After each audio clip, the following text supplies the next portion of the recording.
தமிழ் காதலன் தொலைக்காட்சி நேயர்களுக்கு மூர்த்தி தேவராசுவின் அன்பான வணக்கங்கள். போன்சாய் மரங்கள், அதாவது பொன்சாய் மரங்கள், இந்த பேர் எல்லாருமே கேள்விப்பட்டிருப்பீங்க. ஆனாலும் அதற்கான முழு விளக்கங்கள் உங்களுக்கு தெரியாமல் இருக்கலாம். அப்படிப்பட்டவர்களுக்கான ஒரு பதிவு தான் இந்த பதிவு. இந்த வீடியோவை நீங்கள் முழுவதுமாக பார்த்தீங்கன்னா அந்த போன்சாய் மரங்களை பற்றி நீங்கள் தெரிஞ்சுக்கலாம்.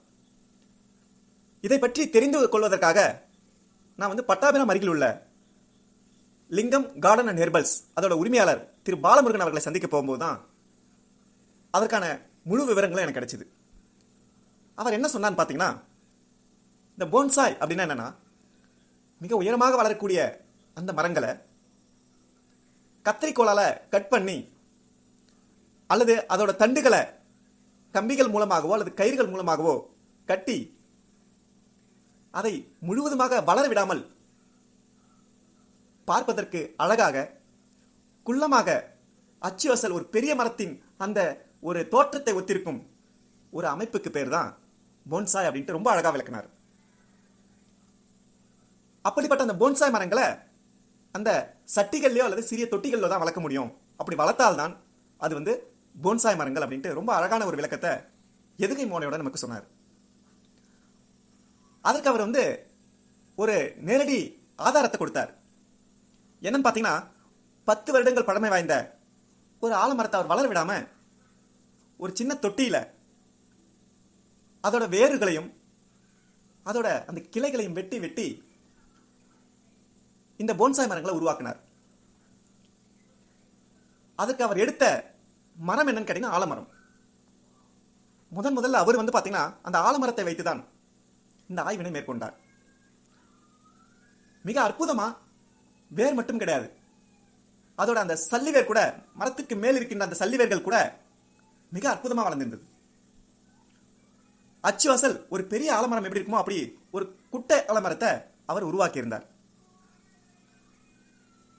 தொட்டிக்கு அடியில அந்த வேர் ரொம்ப போய்விடாத அளவுக்கு இலைகளை போட்டு அதற்கு மேல அவர் மண்ணை கொட்டினார்.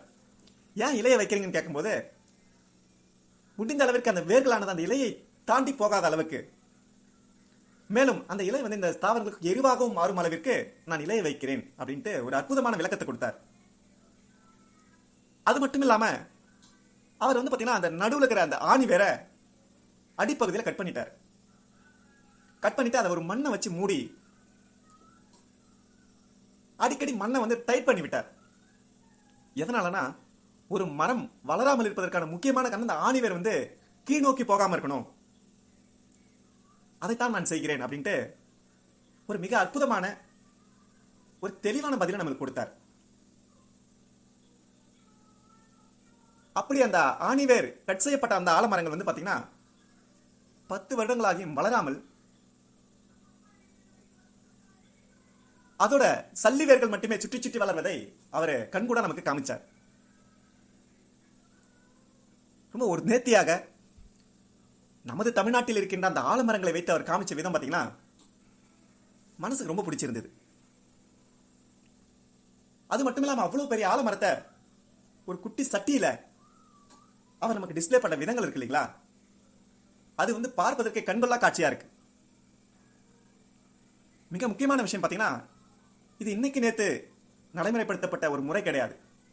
நம்முடைய தமிழர்கள், நமது மூதாதையர்கள் இதை பயன்படுத்தியிருக்காங்க. அவர்கள் பார்த்தீங்கன்னா மிகப்பெரிய மூலிகை மரங்களை பரம்பரை கடத்திட்டு போகணும், அதுவும் நமக்கு அருகிலேயே அது இருக்க வேண்டும் என்ற ஒரு காரணத்தினால அது போன்ற மரங்களை ஏறக்குறைய 500 முதல் 1000 வருடங்கள் வீட்டுக்குள்ள வச்சிருக்காங்க. எப்படின்னா இந்த போன்சாய் இந்த முறைப்படி தான் அவங்க வச்சிருக்காங்க. அவங்க அதை கட் பண்ணி தங்களுக்கு தேவையான மூலிகைகளை எடுத்துக்கொண்டு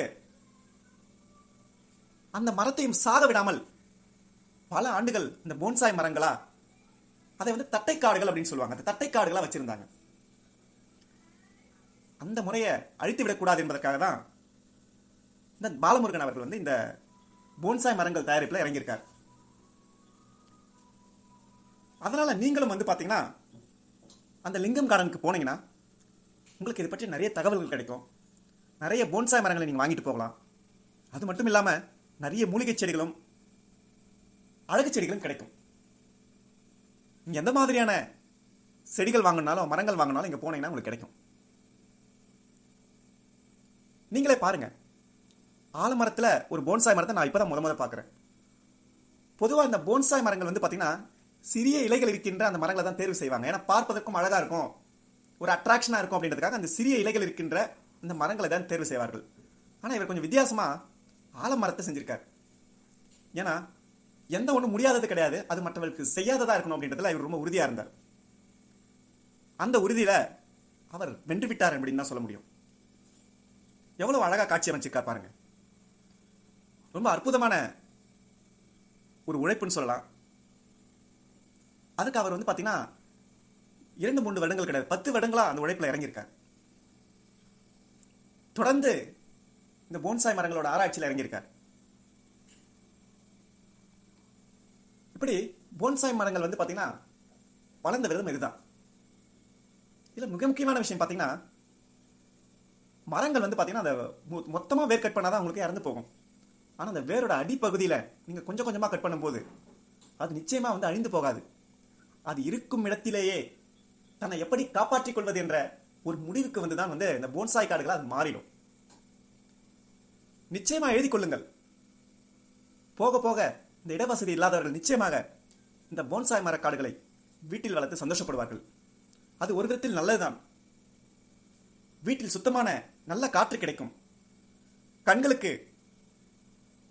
மிக அழகான ஒரு விருந்து காத்திருக்கிறது, நமது பாரங்கள் எல்லாம் குறைந்து போகும். அது மட்டும் இல்லாமல் நமக்கு பிடித்த அந்த காய்கறிகள் அல்லது பழங்கள் அந்தந்த மரங்களில் இருந்து நமக்கு கிடைக்கும். கிடைக்கும் அளவு வேண்டுமானால் வேறுபடலாம், ஆனால் கிடைப்பது கிடைக்கத்தான் செய்யும்.